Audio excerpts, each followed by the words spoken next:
Hej och välkomna! Idag ska vi dyka ner i den sociala världens teater. Ja, du hörde rätt. Vi ska prata om de många roller vi alla spelar varje dag och hur vi egentligen framställer oss själva för andra. Och vi gör det med hjälp av sociologen Erving Goffmans helt fascinerande idéer. Men först, en fråga till dig. Känns det inte ibland som att du liksom agerar mer än du bara är? Att du anpassar hur du pratar, hur du rör dig, kanske till och med vad du känner, helt beroende på vem du är med. Just den där känslan, den ska vi gräva riktigt djupt i nu. Och personen som tog den här idén om livet som en enda stor teaterföreställning på absolut största allvar, det var sociologen Erving Goffman. Så, vem var den här killen? Jo, Erving Goffman var alltså en av de riktigt tunga namnen inom sociologin under 1900-talet. Han var etnograf, vilket kort och gott betyder att han inte satt på sitt kontor och filosoferade, utan han gav sig ut i verkligheten. Han observerade människor, du vet, på riktigt, hur vi beter oss när vi möter varandra. Han var helt enkelt besatt av att förstå hur vi presenterar oss själva och hur vi hela tiden, medvetet eller omedvetet, försöker styra hur andra ser på oss. Och Goffmans absolut mest kända idé, hans stora grej, det var att använda teatern som en metafor, som ett verktyg för att förstå hela vårt sociala liv. Det här kallas för det dramaturgiska perspektivet. Tänk på det så här. Vi är alla skådespelare på livets scen och vi spelar ständigt olika roller för olika publiker.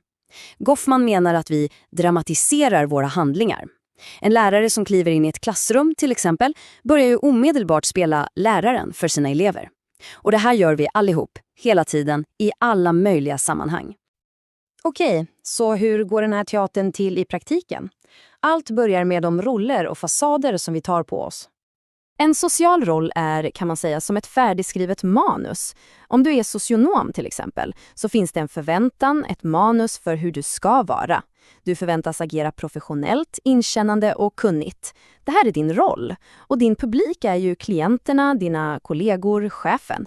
Du spelar upp en viss version av dig själv. Och det här är ju ett ständigt pågående jobb. Vi försöker hela tiden kontrollera situationen, ge ett visst intryck. Samtidigt sitter publiken där och bedömer oss konstant. Var den där prestationen trovärdig? Är personen äkta eller falsk?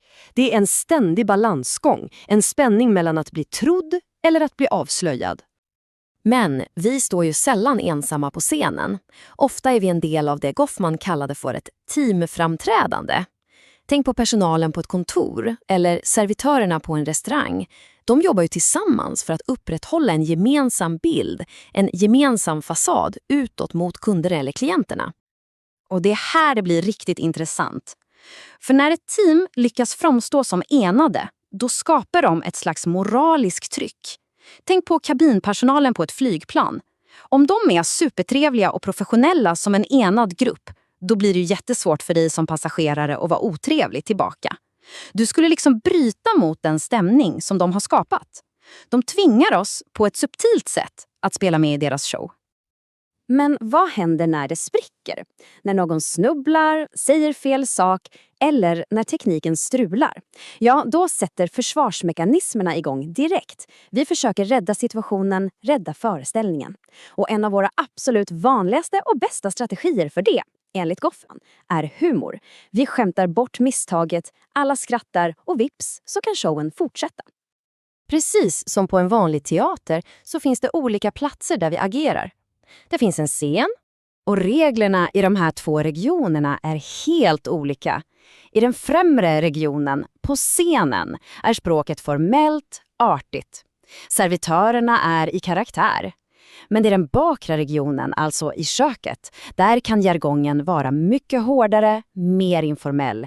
Där kan personalen släppa sina roller, pusta ut och kanske till och med klaga lite på gästerna. Och det är självklart, publiken hålls alltid borta från den bakre regionen.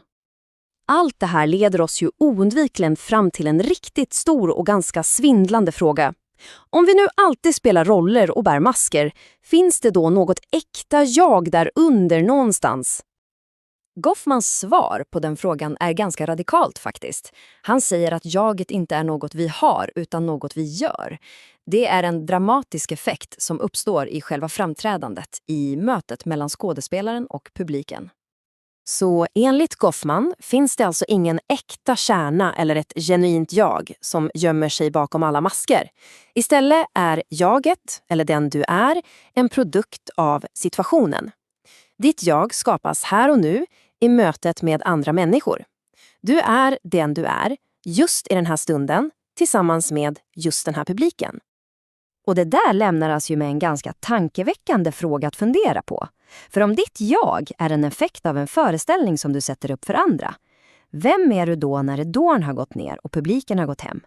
Vem är du när absolut ingen tittar på?